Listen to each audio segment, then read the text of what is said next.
नमस्कार। कभी सोचा है कि एक गांव जिसका नाम तो हो शांतिपुर, पर वहां शांति का नामो निशान तक ना हो? जी हाँ, आज हम बात करने वाले हैं एक ऐसे ही श्रापित गांव की कहानी की, जहां रातें अपने साथ एक खौफनाक सन्नाटा लेकर आती हैं और सुबह लोगों के गायब हो जाने की खबर। तो चलिए इस कहानी के रहस्य को परत दर परत खोलते हैं। ये लाइन देखिए, रात होते ही एक भयावह सन्नाटा छा जाता था।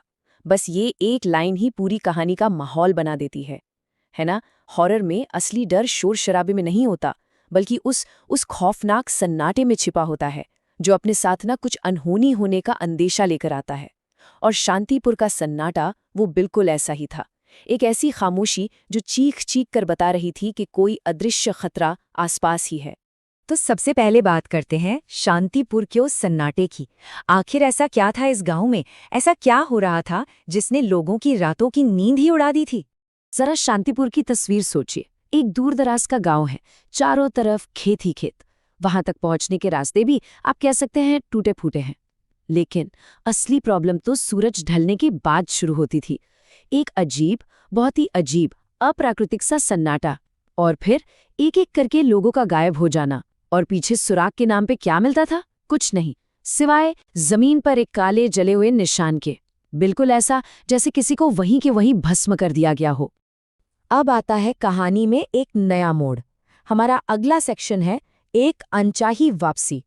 सोचिए, एक तरफ पूरा गांव इस खौफ के साये में जी रहा है, और तभी कहानी में एंट्री होती है एक ऐसे किरदार की जिसे इन सब बातों से कोई लेना देना नहीं था। वो तो शहर की चकाचौंध में अपनी जिंदगी जी रहा था।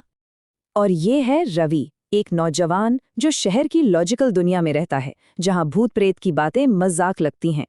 लेकिन पिता की मौत के बाद उसे मजबूरी में अपनी पुश्तैनी जमीन के कागजात के लिए शांतिपुर लौटना पड़ता है। बेचारे को पता भी नहीं कि वो सिर्फ एक गांव में कदम नहीं रख रहा, बल्कि अपने ही परिवार से जुड़े एक पुराने अंधविश्वास के एकदम केंद्र में जा रहा है। एक ऐसा अंधविश्वास जिस पर वो बिल्कुल भी यकीन नहीं करता। और जैसे ही रवि गांव में कदम रखता है ना, उसे पहली वार्निंग मिल जाती है। धुंध और अंधेरे से भरे रास्ते पर उसे छोड़ते हुए ऑटो वाला बस एक बात कहता है, भाई कोशिश करना रात को बाहर मत जाना। सुनने में तो ये एक मामूली सी सलाह लगती है ना? पर उस माहौल में ये एक अशुभ चेतावनी की तरह कानों में गूंजती है। गांव में उसकी मुलाकात होती है अपनी बचपन की दोस्त माया से, और बस यहीं पर दो दुनियाएं आपस में टकरा जाती हैं। एक तरफ है रवि, जिसका शहरी दिमाग इन सब घटनाओं को गांव वालों की मनगढ़ंत कहानियां मानता है, और दूसरी तरफ है माया, जिसका डरा हुआ विश्वास उसे बार बार चेतावनी देता है कि रात की आवाज़ों और परछाइयों को हल्के में लेने की गलती मत करना। तो अब आते हैं हम कहानी के सबसे बड़े रहस्य पर, श्राप का रहस्य। देखिए, माया की बातों से रवि थोड़ा परेशान तो हो जाता है, लेकिन उसका जो लॉजिकल दिमाग है ना, वो अब भी जवाब ढूंढ रहा है। और गांव में ऐसे जवाबों का एक ही तो ठिकाना होता है, सबसे पुराने और ज्ञानी व्यक्ति। तो बस उसकी ये तलाश उसे ले जाती है गांव के पंडित आचार्य सत्यदेव के पास। और पंडित जी जो बताते हैं, वो सच में रवि के सारे तर्कों को, उसके लॉजिक को हिला कर रख देता है। वो कहते हैं कि ये कोई हादसा या अफवाह नहीं है, ये एक श्राप है। और जानते हैं सबसे बड़ी बात क्या है?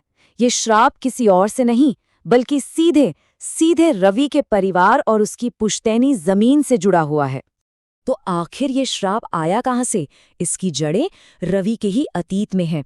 पंडित जी बताते हैं कि सालों सालों पहले रवि के दादा ने अपनी जमीन पर बना एक पुराना मंदिर तुड़वा दिया था। पर वो सिर्फ एक मंदिर नहीं था, कहते हैं उसमें एक रक्षक आत्मा का वास था, जो गांव की रक्षा करती थी। और मंदिर टूटने से वो आत्मा वही उसी खंडर में कैद हो गई। और अब वो अपनी आज़ादी के लिए हर रात एक इंसान की आत्मा को खींचती है, बस इस उम्मीद में कि वो अपनी कैद से मुक्त हो सके। चलिए, अब बात करते हैं अंधेरे से सामना करने की। ये सब जानने के बाद अब सोचिए रवि के दिमाग में क्या चल रहा होगा। अब ये सिर्फ गांव वालों की समस्या नहीं रही, ये तो उसके अपने परिवार का किया धरा है। तो अब उसके अंदर डर और शक की जगह ले लेती है एक जिम्मेदारी, और वो फैसला करता है कि वो खुद इस श्राप की जड़ का, उसके स्रोत का सामना करेगा। पंडित जी, गांव वाले सब उसे रोकते हैं, गिड़गिड़ाते हैं, चेतावनी देते हैं कि भाई उस खंडर में जो भी गया वो कभी वापस नहीं आया। लेकिन रवि, वो तो ठान चुका था। उसका मानना था कि इस कहानी को अगर उसके परिवार ने शुरू किया है तो ख़त्म भी वही करेगा। और बस वो सारी चेतावनियों को अनसुना करके उस खंडर हो चुके मंदिर की तरफ चल पड़ता है। और वो वहां पहुंच जाता है। जरा उस सीन को इमेजिन कीजिए। चारों तरफ जली हुई मिट्टी की गंध, टूटी फूटी दीवारें और एक एक ऐसा सन्नाटा जो कानों में चुभ रहा था। ऐसा लग रहा था जैसे हवा भी यहाँ आकर ठहर गई हो। वो जगह सच में मौत का एहसास करा रही थी। उन्हीं खंडहरों के बीच में उसे एक पुराना बुझा हुआ दिया मिलता है। शायद सालों से उम्मीद की कोई किरण वहां नहीं जली थी। रवि हिम्मत जुटाता है और उस दिए को जला देता है। और जैसे ही दिए की लौ जलती है, वो जगह जैसे जिंदा हो उठती है। जमीन बुरी तरह कांपने लगती है और हवा में हजारों डरावनी सिसकारियां और फुसफुसाहटें गूंजने लगती हैं। ऐसा लग रहा था जैसे बरसों से कैद सारी आत्माएं एक साथ चीख पड़ी हों। और अब हम आ पहुंचे हैं कहानी के क्लाइमैक्स पर, अंतिम शिकार। रवि ने जो शुरू किया था ना, अब वो अपने अंजाम की तरफ बढ़ रहा था। लेकिन ये अंजाम वैसा बिल्कुल नहीं था जैसा उसने सोचा था। तभी उस खंडहर में एक साया उभरता है, और वो कौन थी? माया।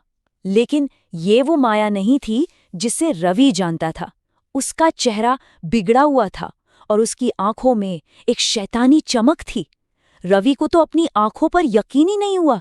जिस दुष्ट आत्मा को वो ढूंढ रहा था, वो तो उसकी अपनी दोस्त माया के शरीर में ही थी। और फिर माया के मुंह से एक ऐसी आवाज निकलती है जो इंसानी थी ही नहीं। मैं अब तुम्हें नहीं छोड़ूंगी। तुम्हें निगलने के बाद ही मैं इस श्राप से आजाद हो जाऊंगी। अब सोचिए, खतरा बिल्कुल सामने था, पर्सनल था, और बचने का कोई रास्ता नहीं था।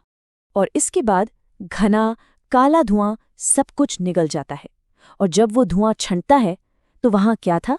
सिर्फ वो जलता हुआ दिया और जमीन पे पड़ा रवि का फोन। रवि गायब हो चुका था। श्राप ने अपना अंतिम शिकार कर लिया था। सोचिए, रवि आया तो था श्राप को खत्म करने, लेकिन वो खुद उस श्राप के एक और कड़ी बन गया। वो हीरो नहीं बन पाया, वो बस एक और शिकार बन गया। उस कभी ना खत्म होने वाले आतंक के चक्र में बस एक और नाम जुड़ गया। और कहानी हमें इसी एक सवाल के साथ छोड़ जाती है। शांतिपुर का श्राप खत्म नहीं हुआ है, बल्कि अब तो वो और भी ज्यादा खतरनाक हो गया है। क्यों? क्योंकि वो आत्मा अब खंडर में कैद नहीं है। वो माया के रूप में गांव में आजाद घूम रही है। और अब कोई नहीं जानता कि अगली सुबह शांतिपुर में कौन नहीं जागेगा।